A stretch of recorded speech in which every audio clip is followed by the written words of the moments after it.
Warning. You are now tuned in to 7 Mile Radio. 7 Mile Radio.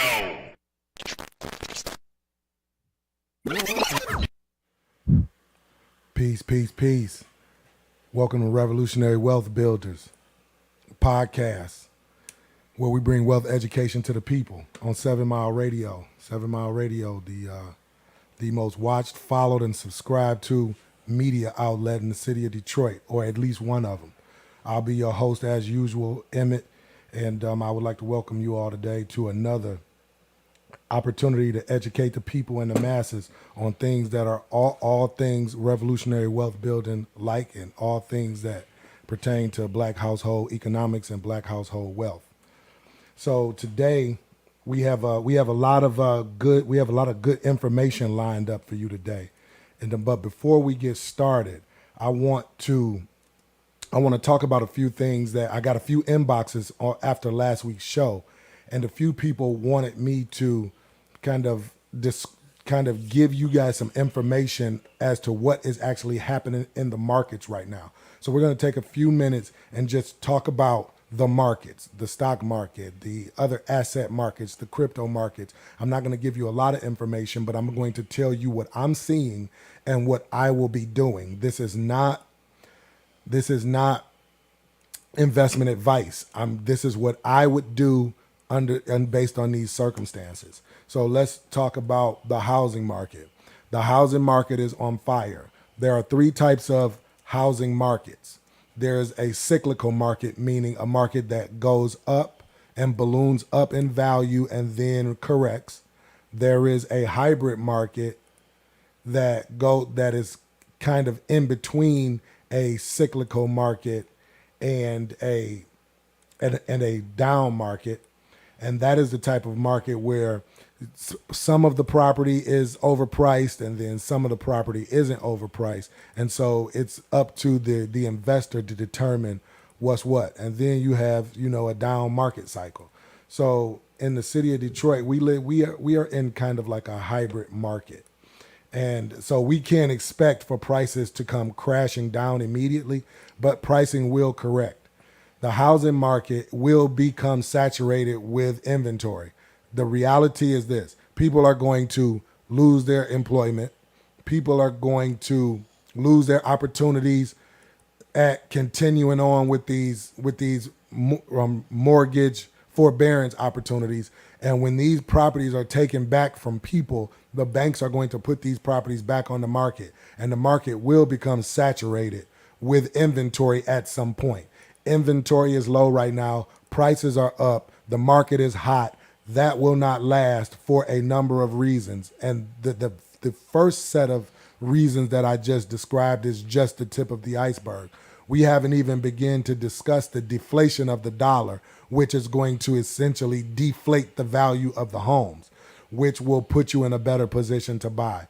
So I said that to say, if I was actively looking for a property, I would be as patient as I could be and wait for the market to correct before I went in to purchase a property.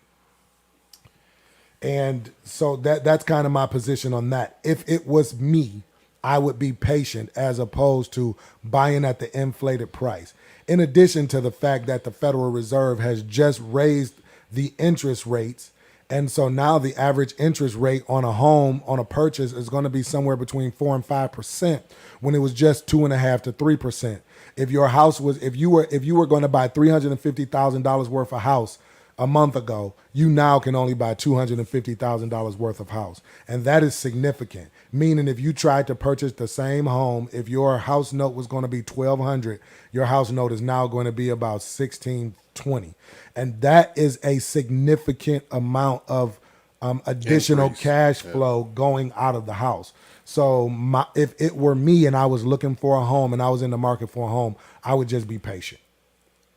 What are some of the reasons that people will be enticed to buy right now? I mean, because if you have to inform people of that, like it seems like if you knew that, it would be common sense. But why and how are some people coerced to buy right now? Since it's so, with the market being so messed up, how are they?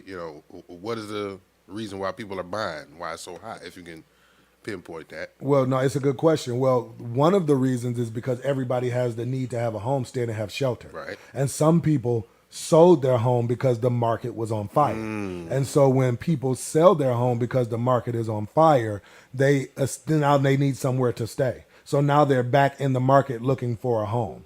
Just And that so simple. my suggestion would be, don't sell your home right now if you know that you're just going to be back on the market looking for another home. Right. Unless the margins on what you bought it for and what you are selling it for are so Substantial enough massive, to where you can go and where you're getting ready to pocket a significant amount of money. But if you bought your house for 150 and you selling it for 250, and then you think you're getting ready to run around and find something for 250 again, you're going to be hard pressed finding that property.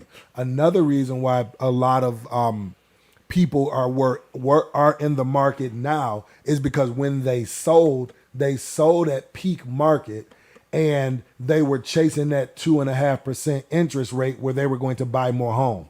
Now, because they're still in the market looking for a property, now they are up against the wall because now interest rates have increased by the Federal Reserve. The federal funds rate is increased. So now their back is against the wall, and now they're going to be forced to purchase and spend more for a property than what it's worth. spend more at the time that on top of what you just said about the dollar, deflating. Exactly. And soon as they buy the home, maybe a year, 12, 13, 14 months from now, they're going to find the home deflating in value, and they're going to find themselves in a bad economic position. What a lot of people don't realize is 65% of the people's wealth, of family wealth, is in their home. 65% of the wealth that American families secure is in their home.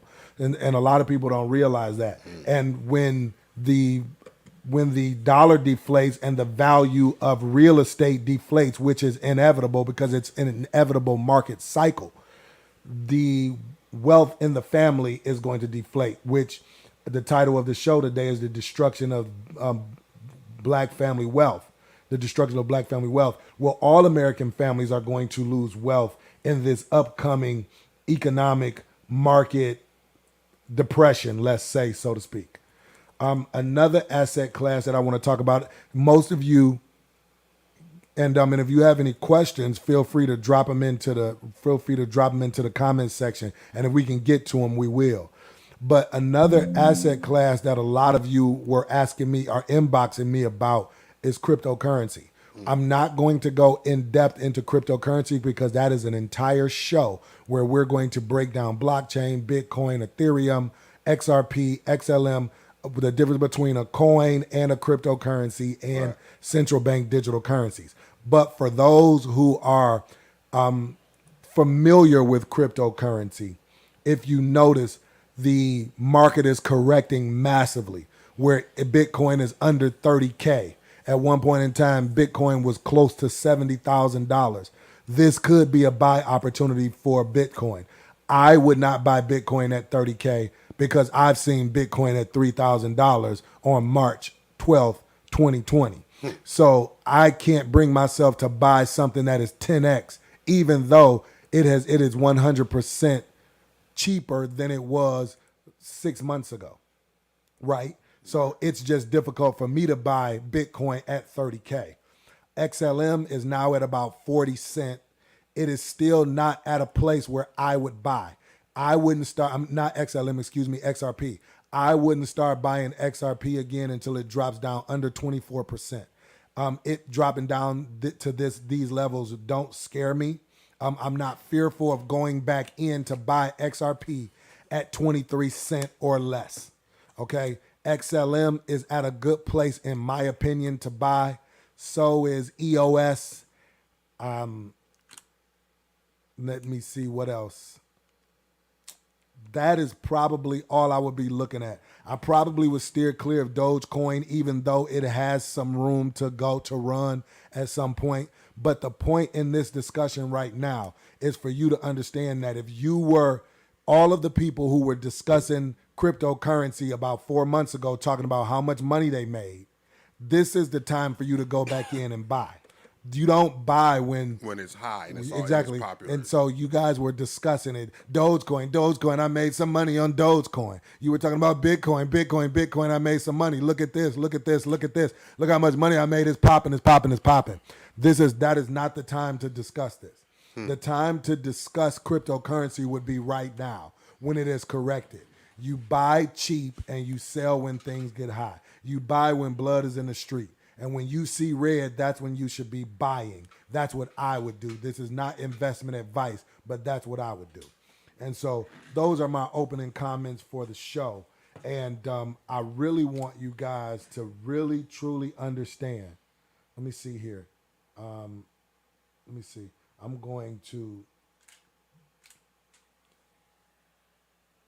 I'm just... What I'm doing right now is I just want to get everybody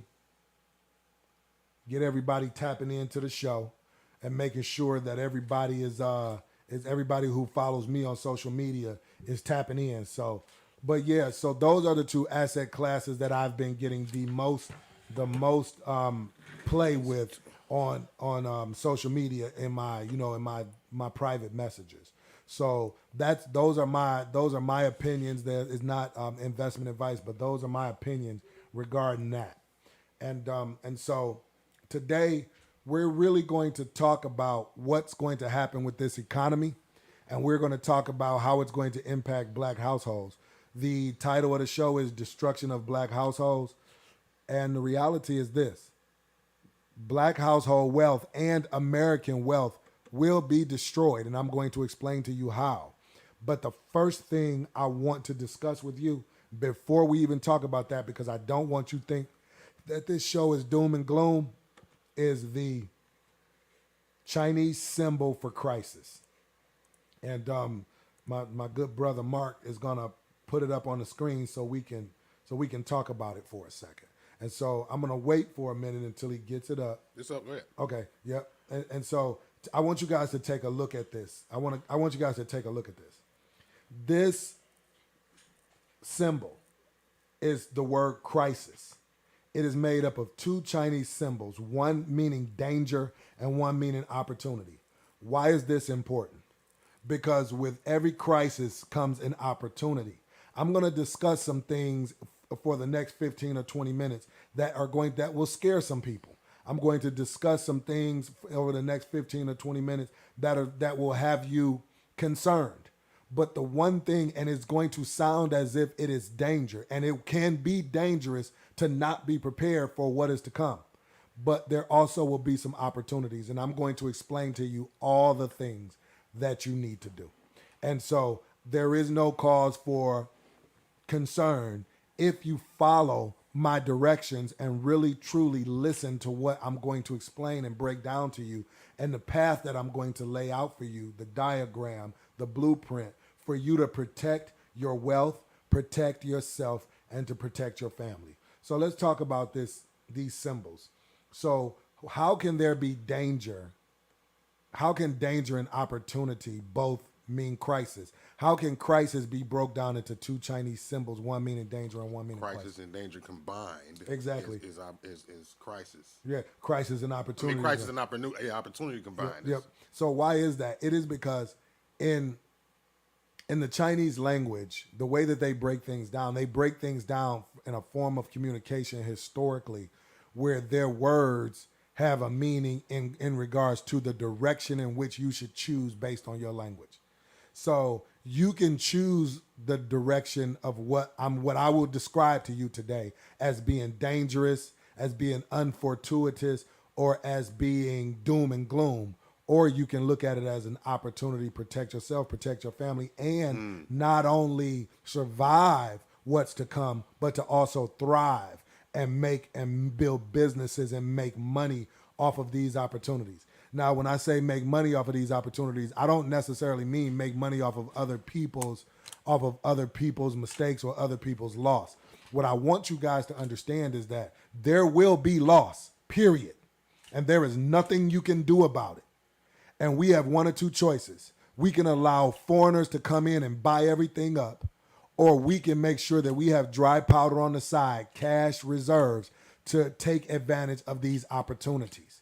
And so I want you guys to understand that the calamity is going to take place regardless. The question will be, what are you going to do with it? There's nothing you can do to stop it. This is a 100-year cycle that has already been put down.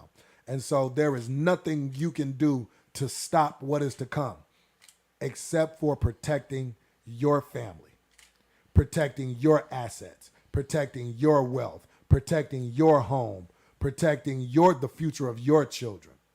So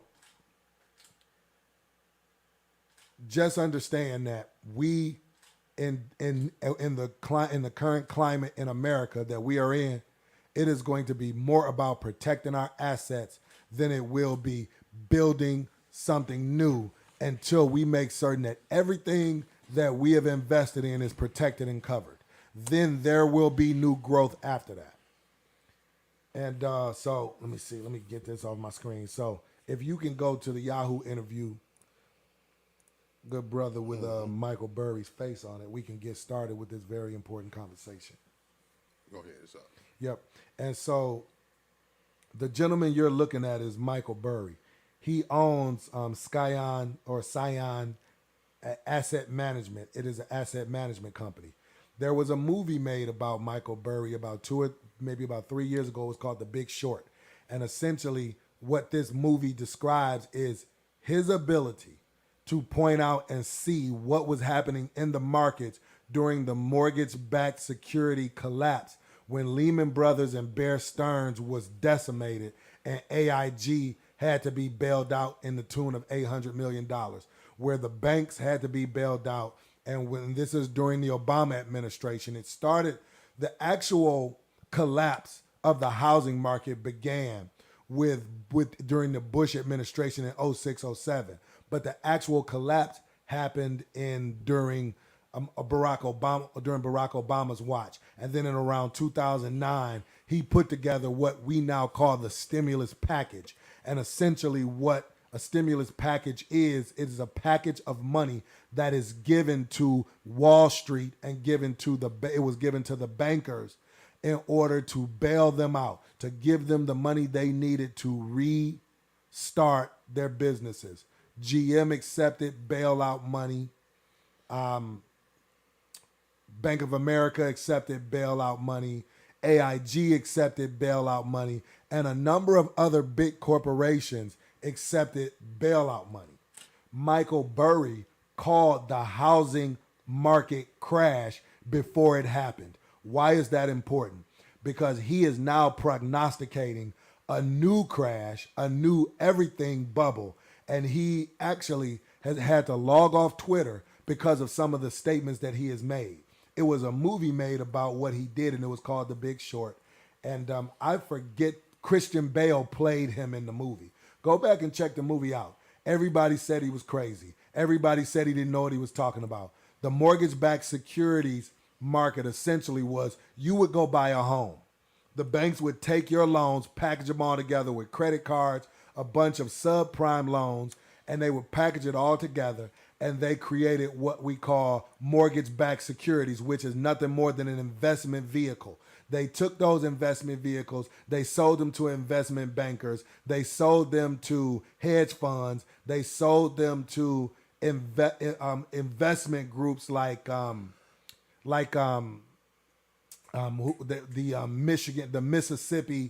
Mississippi sanitation workers retirement fund. They sold them to retirement funds. They sold them to hedge funds. They put them in everybody's 401ks.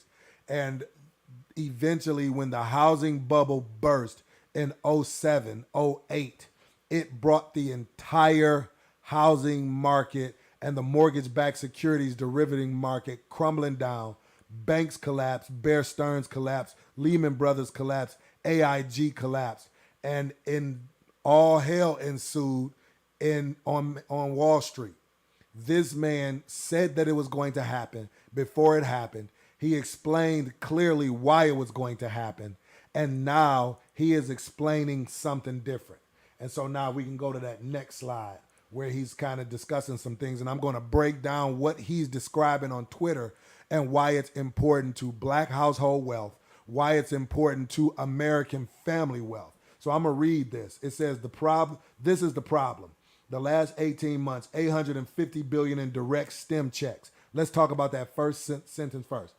The federal government printed through quantitative easing to stimulate the economy through stimulus. The first time the economy collapsed, they stimulated the banks and the corporations. Now this time, because there were so many complaints about the banks getting bailed out, but then Main Street, which is the average mom and pop's family or the average family home, didn't get any stimulus money, they decided to give stimulus checks right directly to the families. They gave you guys $1,600. They gave y'all $1,200.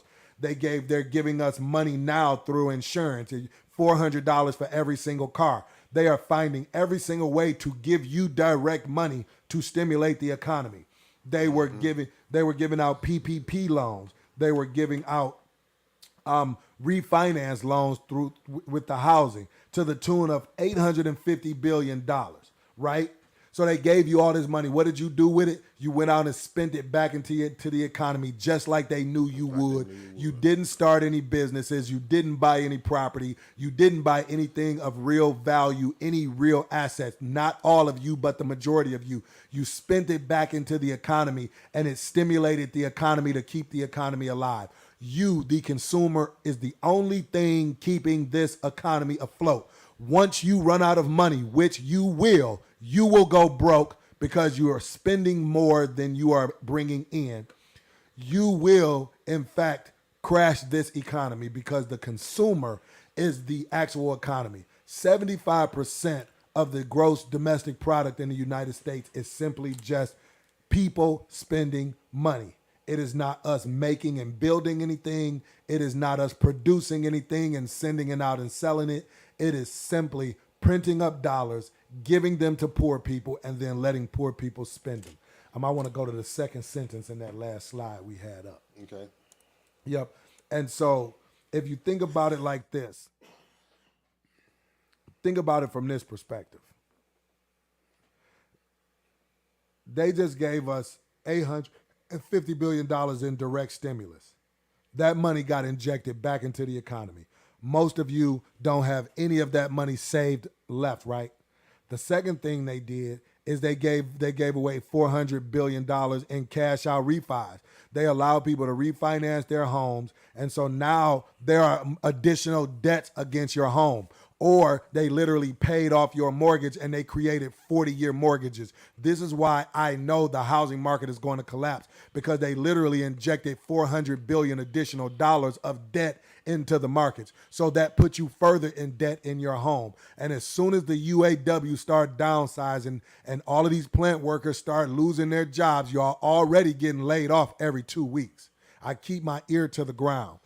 And they're already not producing cars anymore in the United States. They've outsourced that, and they're only producing trucks in the United States. And all of these trucks that are sitting in Dearborn, those thousands of trucks with no chips in them, once the Cold War starts to heat up with China and they no longer supply us with chips, they're going to shut the lines down, and there's going to be no reason to call you into work. And once your unemployment runs out, you won't have any income unless you have some additional skills to make money on the side, which is what you are going to absolutely do. But the great majority of you will not be able to pay your mortgages, and those houses are going to be snatched from you, and those houses are going to be put back on the market. The market will be saturated with more inventory than people are buying, and then the value of those homes, the prices of those homes is going to plummet, and then intelligent people who listen to what I say are going to go in and buy those homes for pennies on the dollar.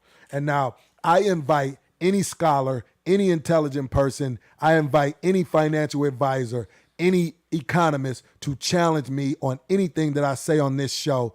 I study this 40 hours a week, every single week. I have over 300 hours of invested time in macroeconomics, and every word I speak, I stand by it.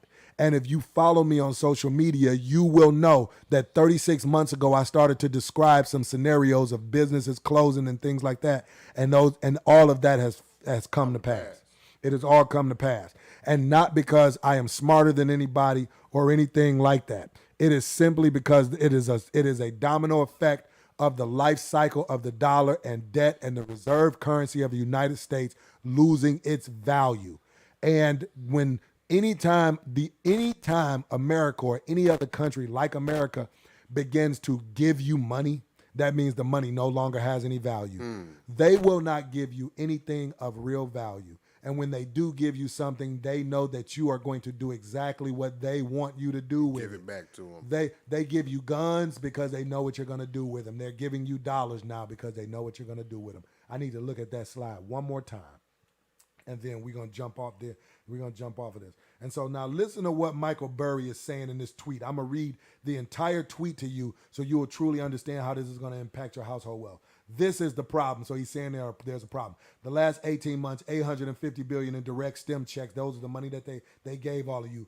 $400 billion in cash out refis. That's everybody refinancing their houses. And then $1+ trillion in forgivable loans. So that was the PPP money. That was the business loans. That was all of the money that you stole. $250 billion to $500 billion of it was fraudulent. They let you steal the money on purpose. They knew what you were going to do with it. You did not scam the government. You were not scamming. They let you do it on purpose because they needed to get the money in circulation so they could stimulate the economy. I told you guys this 4 months ago that you weren't stealing anything. They knew exactly what you were doing. The people who did it and they sent to prison, they wanted them people to go to prison for some other reason.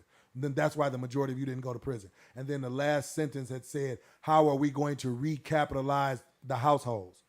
How are we going to recapitalize the households? So essentially what he's saying is American households are now broke. How are we going to recapitalize them? What other tool through using quantitative easing, printing money, what is the Federal Reserve and the Treasury going to do to give households money again? He's saying, he asserts that they have run out of ways to put money in your pocket.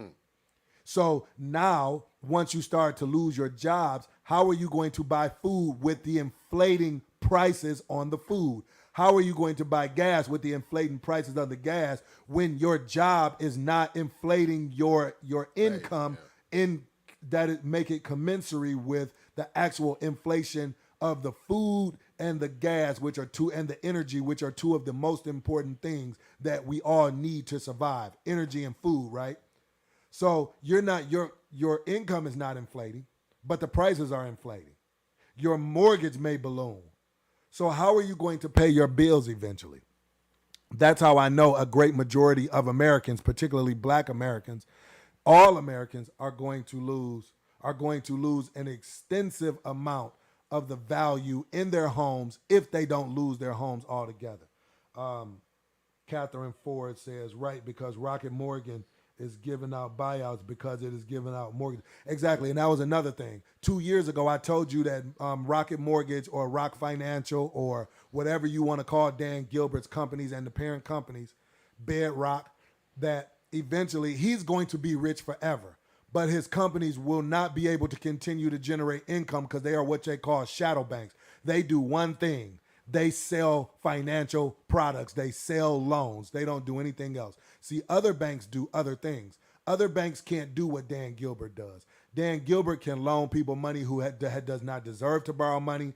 He can make subprime loans. He can generate subprime loans. He can do a lot of things that the average bank can't do because he's what you call a shadow bank. He's not a real bank, but he's a bank because he has money. He's essentially a loan. Their company is essentially a loan sharking agency, and they use the product of a home to sell loans. When you loan people money, you're essentially selling them the loan, and you are essentially paying for money. If I want to borrow $1,000, I have to give back 10%. I have to pay back $1,100. So it costs me $100 to borrow $1,000. So that is the cost of borrowing money. That's what essentially interest is. Interest is the cost of doing business to borrow money from somebody. So Michael Burry's question is, how are we going to recapitalize our biggest commodity, which is the consumer? How are we going to put money back in your hands? So they are getting creative. So now they're giving us $400 per car. So they just gave everybody anywhere from $400 to $1,600 in car and insurance reimbursements, and they're not giving you that because they owe it to you. They're giving it to you because they need you to stimulate the economy. You're the consumer. You are the product. They are using you. Hence, your social security number, your ID, all of this. You are a product. The American people are a product. You are a valuable commodity to the elite. And so they are putting money in your hands so you will spend it so you can continue to stimulate their economy to keep it alive. If you wanted to collapse the economy, all you have to do is save your money and start growing food. And you could collapse the economy in 6 months. Just stop spending money because this economy is built on consumerism and it could not survive. The only reason why it's surviving is because they're printing money, they're giving it to you, and you're spending it back with them. And that's the process. That's the system. Everybody understand that? Yeah, I definitely. It's clear to me. Okay, so he wants to, so they've recapitalized us one more time by giving us insurance money. So how are they going to recapitalize us next? They're probably going to give us some type of cash stipend for food because the prices are going to go up. Now, mark my words. This is probably going to be Joe Biden and the Treasury and the Federal Reserve's next move. They're going to give every household $1,200 this summer. This way. Oh, my bad. Oh, my bad. Yeah, they're going to give the average household somewhere between $800 to $2,000 in either universal basic income every month because you can't afford gas and food, or they're going to give you something like a gas stipend. They're going to give you something like a gas stipend where they're going to give you $500 a month for gas. Lorenzo Ellison in the comments said they're bringing the PPP loans back. So and they very well might, Lorenzo Ellison. And or they're going to give you food stipends. Like everybody's going to get a bridge card. They're going to mail out a bridge cards to everybody's house, or everybody who has school-aged children will get a bridge card for the school for summer lunch and all that. Because they're going to say because kids are out of school, they typically get lunch in school. So we're going to give you $400 a week so your kid can have lunch. So whatever. But they're going to figure out another way. But when they run out of ways to do this and all the other countries stop using the dollar as the reserve currency of the United States and they start using other currencies, it's going to put America in a position where they're going to have to hyperinflate the money. And the more of this they give you, the less of it's going to be worse. Valuable it is. Yep. And so essentially you're going to be stuck with valueless dollars, with an inflating that can't pay, and without a job, without the ability to pay your mortgage, with inflating prices on all the things that you are used to buying. So bread eventually is going to be $30 a loaf. You'll still be getting paid $1,000 a week. Bread will be $30 a loaf. Milk will be $12 a gallon. To go out to eat for you and your wife will be $220 at a regular place. At Fridays. Yeah, at Fridays it'll be $220. Your food and your drinks. It'll be $220. But you'll start to have to cut back on these things. Then when you have to start cutting back on these things, you'll start to eat bologna. You'll start to eat hot dogs. Then you're going to start to buy a half a loaf of bread. Then they're going to start to put limits on how much of things you can buy. Then there are going to be things not on the shelves that you enjoy. And then you're going to find that grocery stores are completely empty.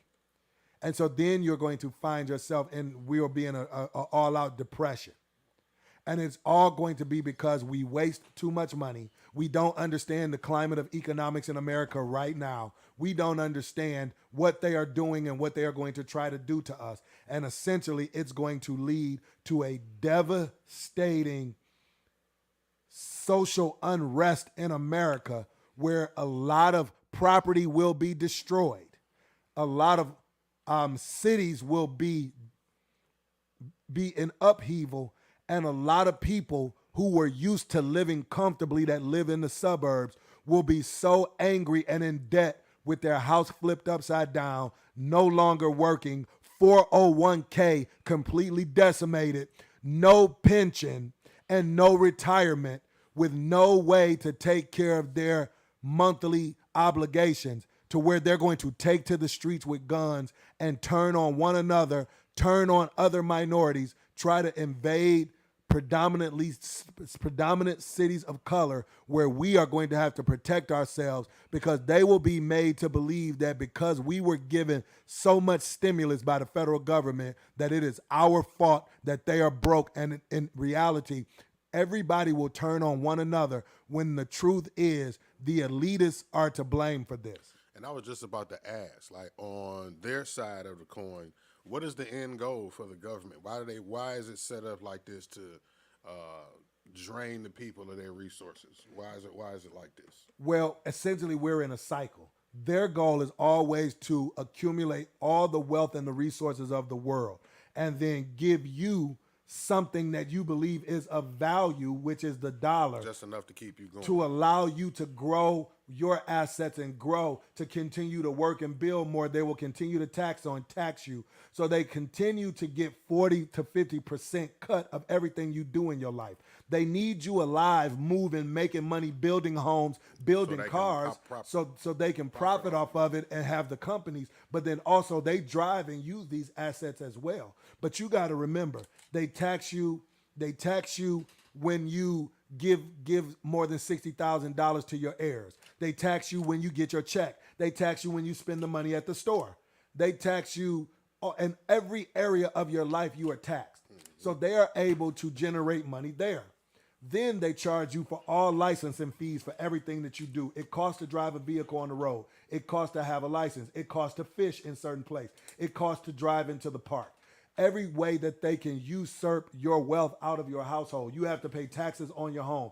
They are able to use this money. And the sole purpose of all of this is so these motherfuckers never have to work, and you work until the day you die, and they are able to control the wealth of the country without really doing really shit to actually invest into the world to make the world a better place. That's why I tell you that 99% of politicians don't do shit but get paid. Like my man said on the 5 Heartbeats, you don't do nothing but get paid. 99% of politicians just sit at tables, sign their names on pieces of paper, and make decisions that adversely affect the people, and they don't do shit to really push agendas to help the people grow, get better, and anything else. You may find a local politician here or there that want to do the right thing, but at the end of the day, they really ain't doing shit either. They're a part of a cycle that's already going a certain way. The only thing they do is they put themselves in a position for us to say, that's my cousin, that's my friends, that's my family. They may vote on something that does a little bit for us, but when you're talking about true systemic change, a politician can't do shit for the average black household in America, and that's just a fact based on where we are now. If politicians, whether it be Democrats, Republicans, black, white, red, green, indifferent, up, down, left, right, conservative, or liberal, could ever do anything for us, we would not be in the circumstance that we are in right now. So history tells us that politicians can't do shit for us. All they do is get paid. And the higher you go up on the food chain, the less work they do, the less interested they are in you, and the more all they doing is just pissing down your back and telling you it's raining.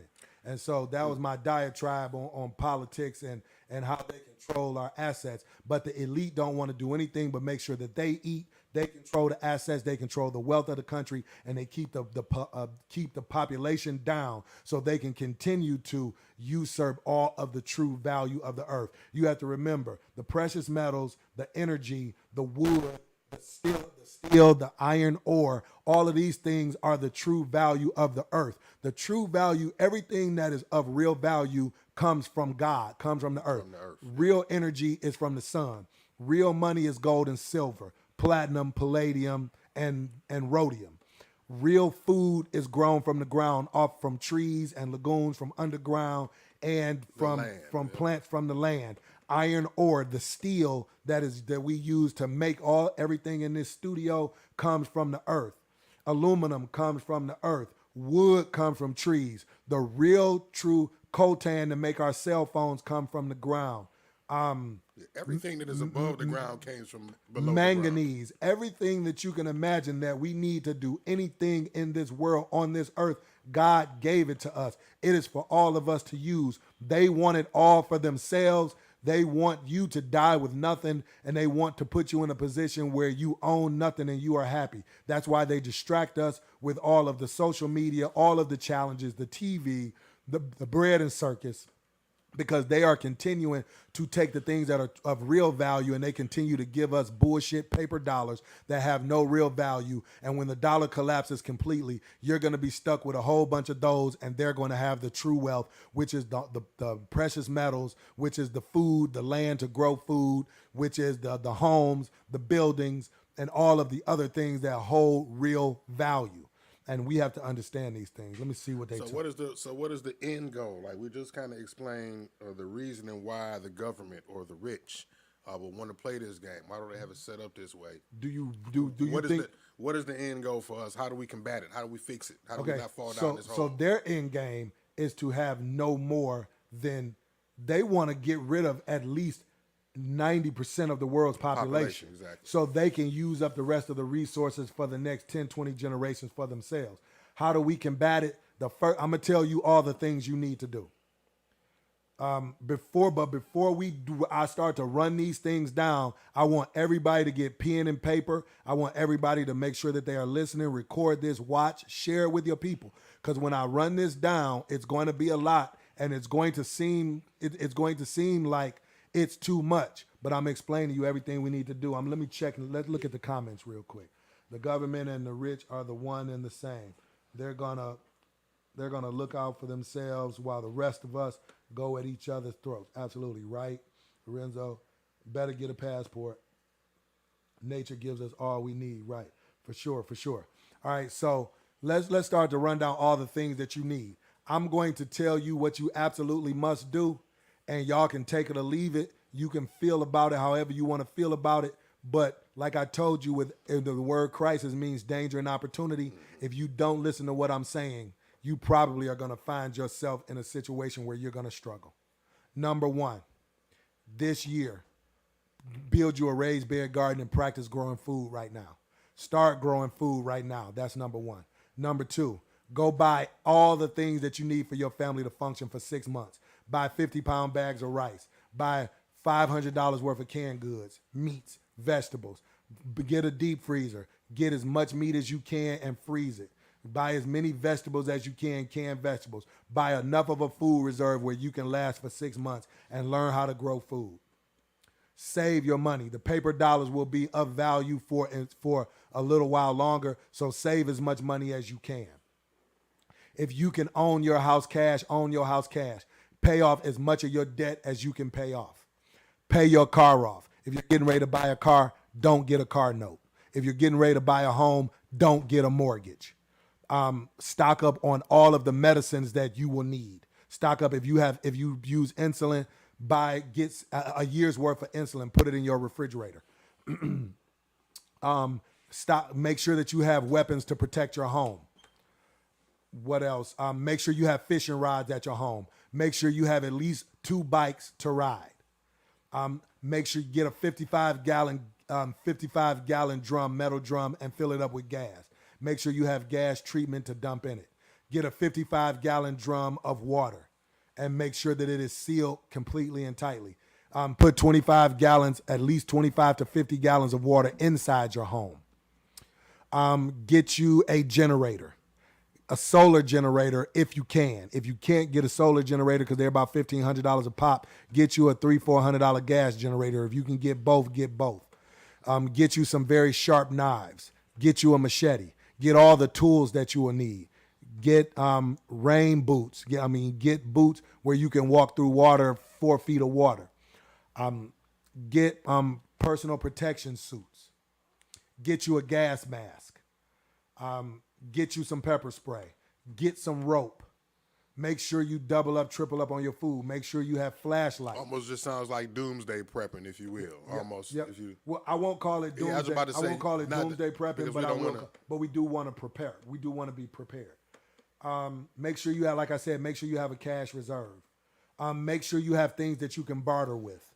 Make sure you have a skill that if you need something from person X, you can provide them with this skill, and then they give you what you need. Load up on coffee, even if you don't drink it, because a lot of people drink coffee. It's a good bartering item. Load up on ammunition. Load up on sugar. Load up on board games. Load up on books. Load up on entertainment that does not require electricity.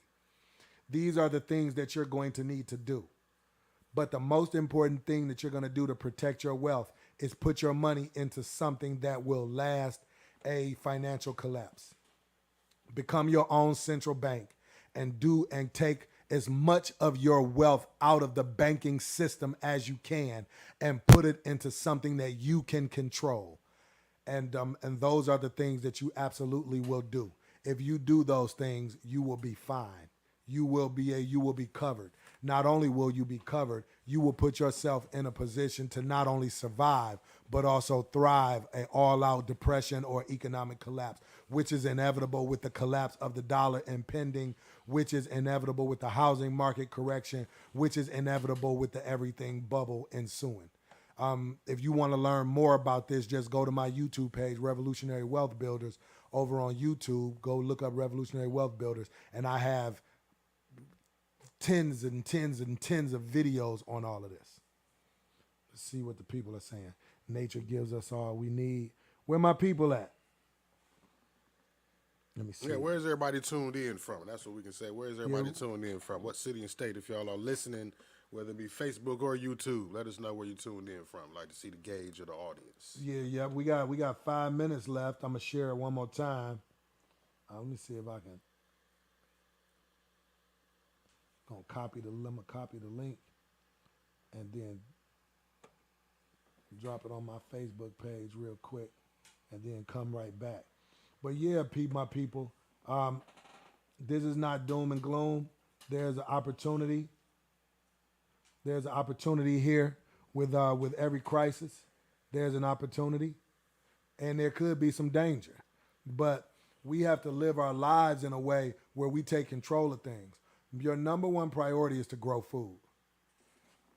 You have to remember the impending collapse of this economic system is probably going to bring about the impending collapse of this governmental, this political system as well. It's probably going to bring the impending collapse of the food security system. It's probably going to bring the impending collapse of the education system. This is what we prayed for, people. Let the real truth be told. We said... But are we prepared for it? Exactly. We said we didn't want to eat genetically modified organisms anymore. So now God said, grow your own food. We said we don't want people in the education system teaching our children a Eurocentric version of history when we wanted to teach them an Afrocentric version of history. And now God is going to collapse the education system. Are you prepared to educate your kids? We said we feel like the medical system is giving us cancer. We feel like they're killing our people when they go check into these hospitals. And so now the question is, are you prepared to change your diet, grow your own food, get you a holistic health practitioner, and pay that person what they are worth?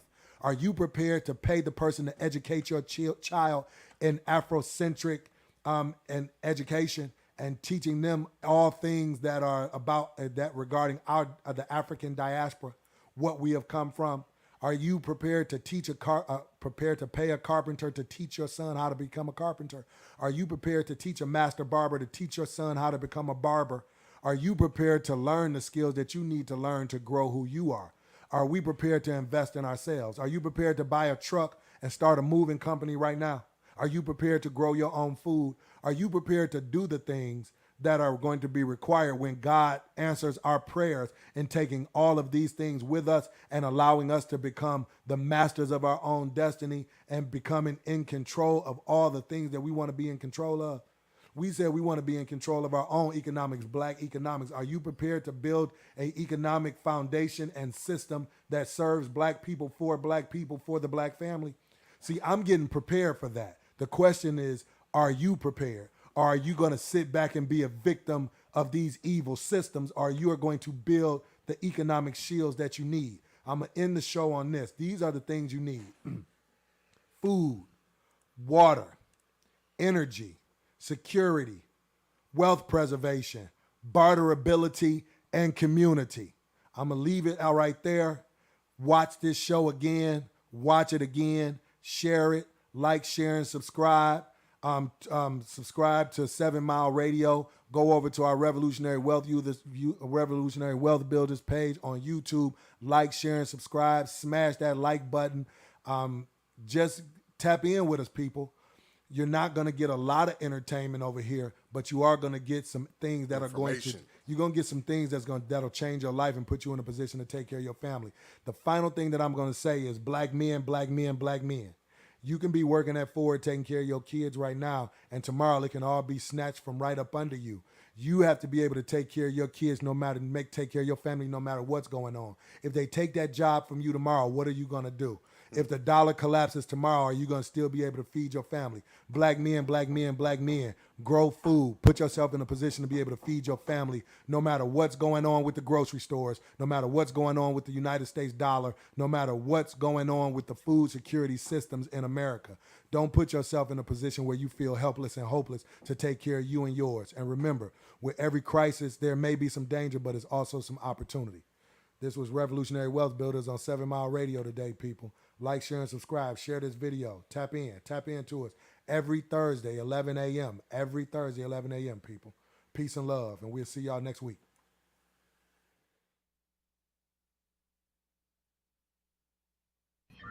Warning. You are now tuned in to 7 Mile Radio.